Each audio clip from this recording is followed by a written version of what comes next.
बिस्मिल्लाहिर्रहमानिर्रहीम। अल्लाहुम्मा सल्लि अला मुहम्मदिन नबिय्यिल उम्मी व अला आलिहि व सहबिहि व बारिक वसल्लम। अस्सलाम वालेकुम।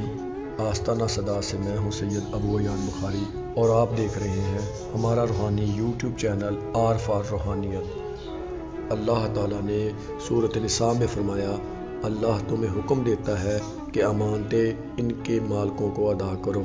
अगर आप कर्ज में मुब्तला हैं, आपके ऊपर कर्ज है जिसकी वजह से आप बहुत परेशान हैं, चाहे आपके ऊपर लाखों में कर्ज हो, तो आपको परेशान होने की ज़रूरत नहीं है। आज हम आपको आस्ताना सदात की तरफ से बहुत ही आसान वजीफ़ा बताने वाले हैं। बल्कि हम आपको दो वज़ाइफ बताएंगे, एक हज़रत अली पाक से मंसूब है और दूसरा बहुत ही आसान वजीफ़ा है जो हमें हमारे मुर्शिद करीम पीरो मुर्शद सैयद करामत अली शाह बुखारी रहमतुल्लाह अलैह ने बताया। सबसे पहले हम बात करेंगे कि कुरान और हदीस कर्ज के मतलब क्या कहते हैं। कुरान पाक में कर्ज लेने के मतलब पूरा बयान है, जिसमें कर्ज लेने और देने वाले के लिए तमाम तर बातों का बयान है। बस ज़रूरत है तो हमें कुरान पाक को सही मानों से पढ़ने की। हालांकि कुरान ने तो हमारी ज़िंदगी के तमाम मामलात को बहुत ही आसान तरीके से बयान किया है। कुरान पाक ने कर्ज के मतलब जो तरीका वज़े किया है वो ये है, ऐ अहले ईमान, तुम जब भी कोई मामला करो, कर्ज का तो वक़्त मुअय्यन होना चाहिए, इसको लिख लिया करो और चाहिए कि लिखने वाला अदल के साथ लिखे। किसी भी शख्स को जिसे अल्लाह ने सिखाया हुआ किताबत का काम उसे इनकार नहीं करना चाहिए। लिखते वक्त इमला वो करवाए जिसके ज़िम्मे रकम आ रही है और अल्लाह से डरता रहे और लिखवाने में कोई शय कम न करे। अगर जिसके ज़िम्मेदारी आ रही है वो नासमझ है या बूढ़ा है या इसके अंदर इतनी सलाहियत नहीं है कि इमला करवा सके, अगर वो नहीं इमला करवा सकता तो इसका कोई वली हो तो वो इसकी तरफ से इसको लिखवाए।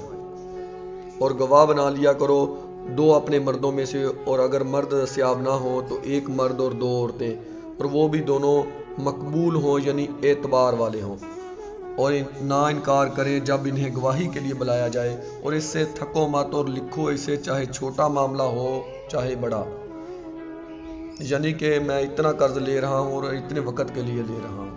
ये अल्लाह के नज़दीक भी ज़्यादा इंसाफ पर मबनी है और गवाही के लिए भी ज़्यादा दुरुस्त होगा। रसूल अरब अजम सल्लल्लाहु अलैहि वसल्लम नमाज में दुआ करते तो ये भी कहते, ऐ अल्लाह, मैं गुनाह और कर्ज से पनाह मांगता हूँ। किसी ने अर्ज़ किया, या रसूल अल्लाह सल्लल्लाहु अलैहि वसल्लम, आप कर्ज से इतनी पनाह मांगते हैं? तो आप अलैहिस्सलाम ने जवाब दिया कि जब आदमी मकरूज होता है तो झूठ बोलता है और वादा करके इसकी खिलाफ वर्जी करता है। बुखारी में ही एक दूसरी जगह आप सल्लल्लाहु अलैहि वसल्लम ने फरमाया,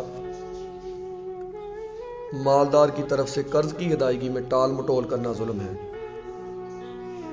मेरे आका मौला ने फरमाया, जो कोई लोगों का माल कर्ज के तौर पर अदा करने की नीयत से लेता है तो अल्लाह ताला भी इसकी तरफ से अदा करेगा, और जो कोई ना देने के लिए ले तो अल्लाह ताला भी इसको तबाह करेगा।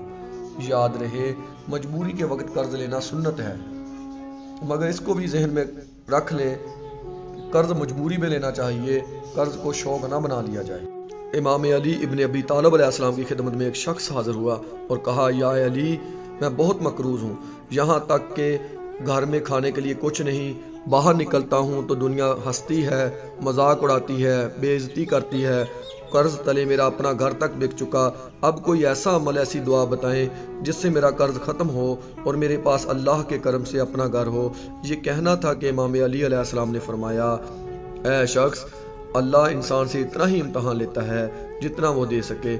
मुतमिन रहो, अल्लाह पे यकीन रखो और साथ साथ नमाज फजर से पहले उठ के सूरा रहमान पढ़ा करो और ये दुआ मांगा करो कि ऐ अल्लाह, तू हर चीज़ पे कादिर है, मुझे अपने ख़जाने में से ऐसी नेमतें दे जिससे मेरे हालात बदल जाएं, मेरा कर्ज ख़त्म हो जाए, मेरे पास रहने को अपना घर हो जाए।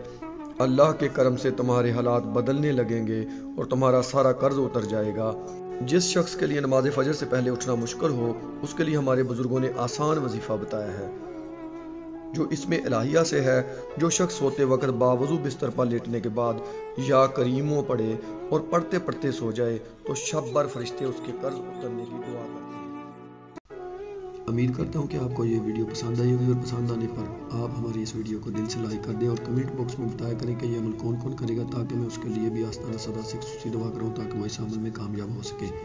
میری دعا ہے کہ اللہ پاک تمام امت محمدیہ کو اپنی رحمت سے نوازے۔